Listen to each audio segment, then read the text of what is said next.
기도하심으로 새벽 기도 시작하겠습니다. 하나님 아버지, 은혜를 감사합니다. 오늘도 우리를 은혜 자리에 불러주셔서 말씀과 기도 가운데 나아갈 수 있도록 인도하시니 감사합니다. 이 시간 우리의 심령과 마음을 주께서 인도하여 주시고 성령의 충만함으로 채우시는 귀한 시간 되게 하여 주시옵소서. 예수님의 이름으로 기도드립니다. 아멘. 찬송가 540장 찬송 드리겠습니다. 찬송가 540장입니다. 통일 찬송가는 219장입니다.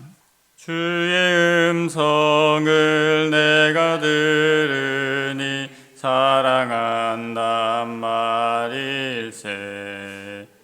믿는 마음으로 주께 가오니 나를 영접하소서. 내가 매일 십자가 앞에 더 가까이 가오니 구세주의 흘린 보배 피로써 나를 정케 하소서. 주여 넓으신 은혜 베푸사 나를 받아주시고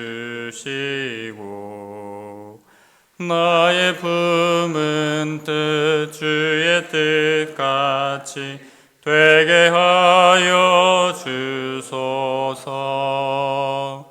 내가 매일 십자가 앞에 더 가까이 가오니 구세주의 흘린 보배 피로써 나를 정케 하소서.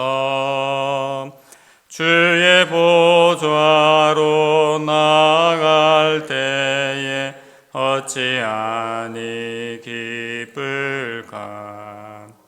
주의 얼굴을 항상 배우니 더욱 친근합니다.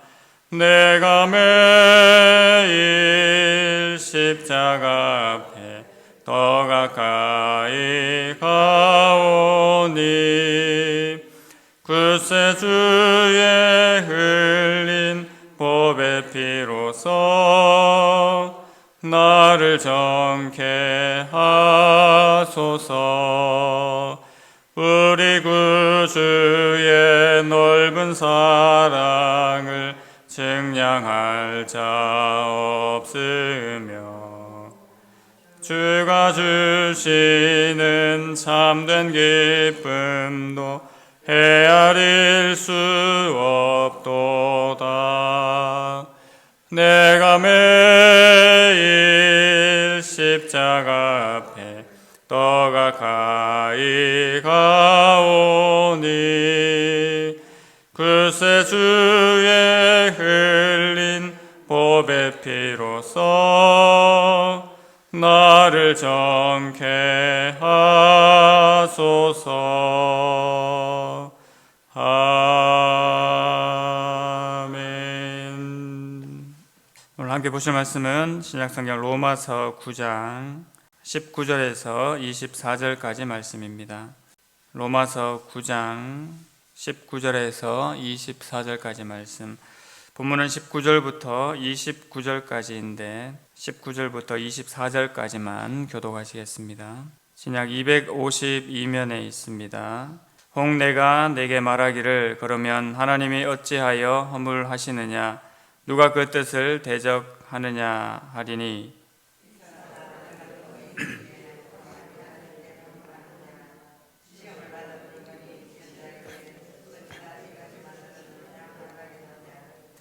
토기장이가 진흙 한 덩이로 하나는 귀히 쓸 그릇을 하나는 천이 쓸 그릇을 만들 고난이 없느냐.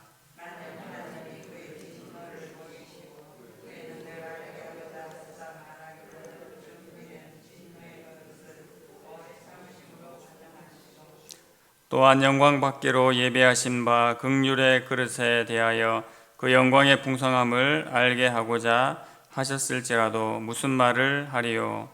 이 그릇은 우리니 곧 유대인 중에서뿐 아니라 이방인 중에서도 부르신 자니라. 아멘. 오늘 본문의 말씀을 통해서 하나님의 주권 섭리라는 제목으로 함께 말씀 받고자 합니다.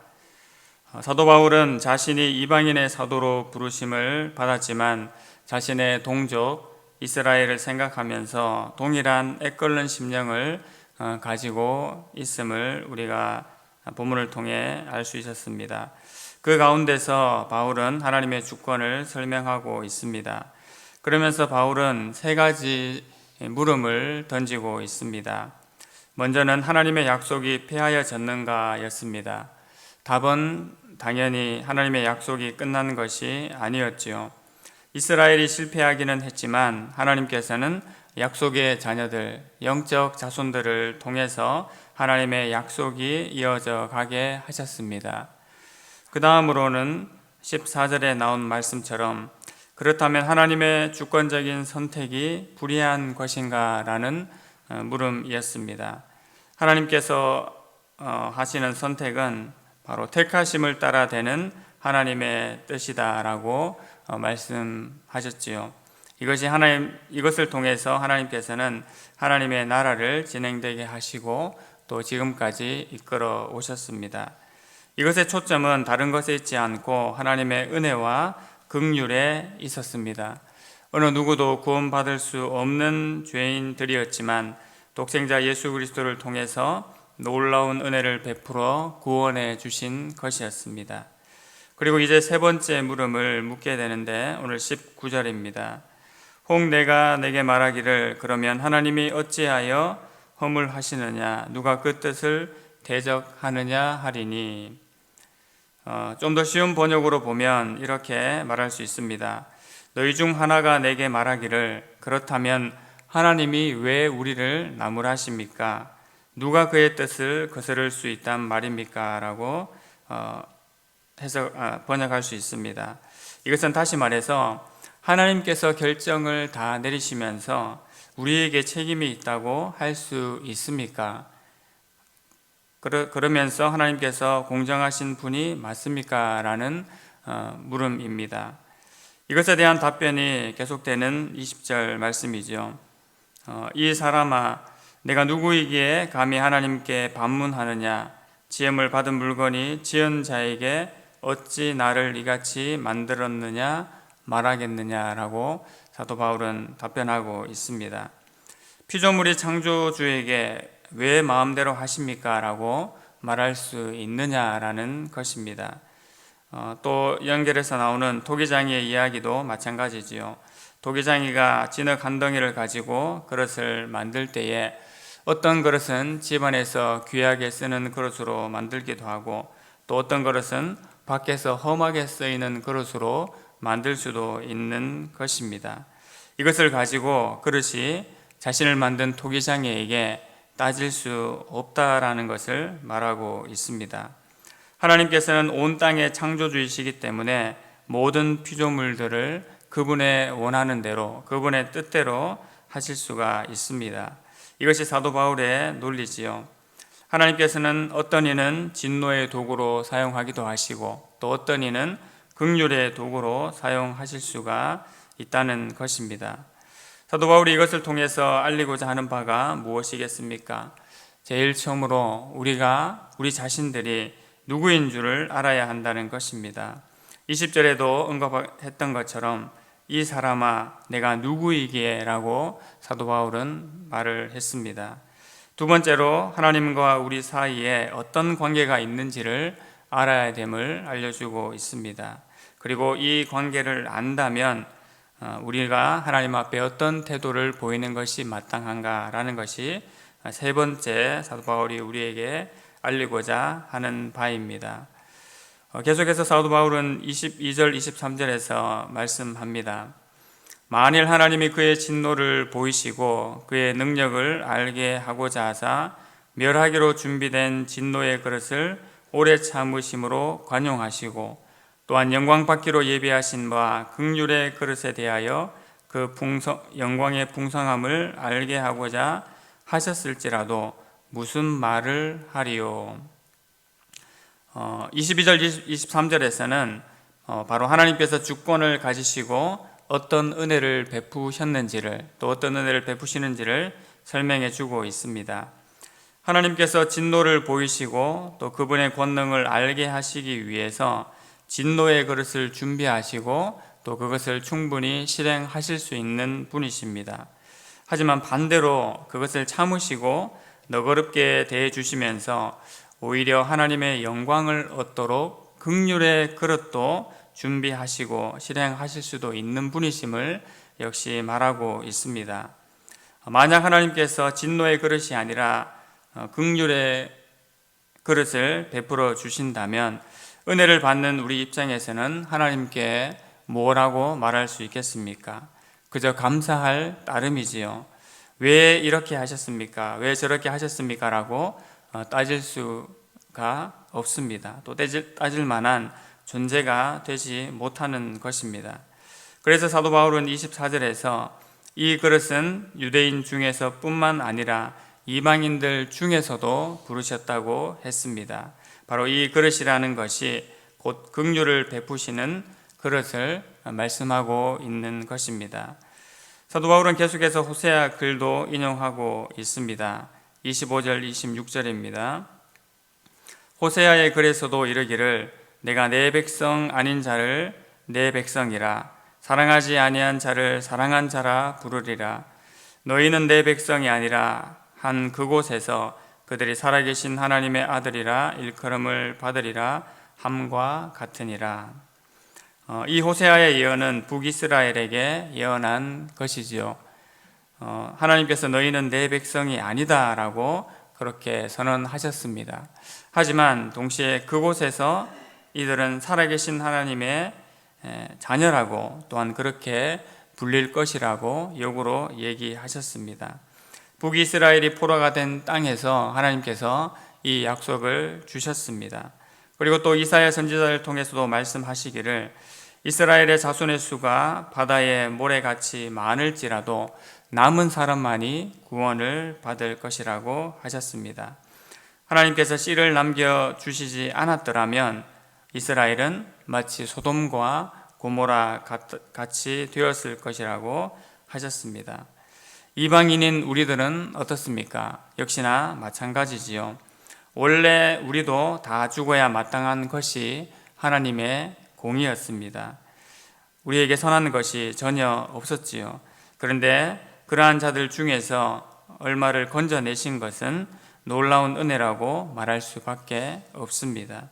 우리의 행위로는 도저히 구원을 받을 수가 없기 때문에 우리는 더더욱 그 사실을 인정하지 않을 수가 없습니다. 인간의 마음은 하나님 앞에 하나님이 왜 이렇게 하십니까? 라는 그런 반문을 은근히 일으키게 하는 존재입니다. 이것을 어떻게 통제하고 이해할 수가 있겠습니까?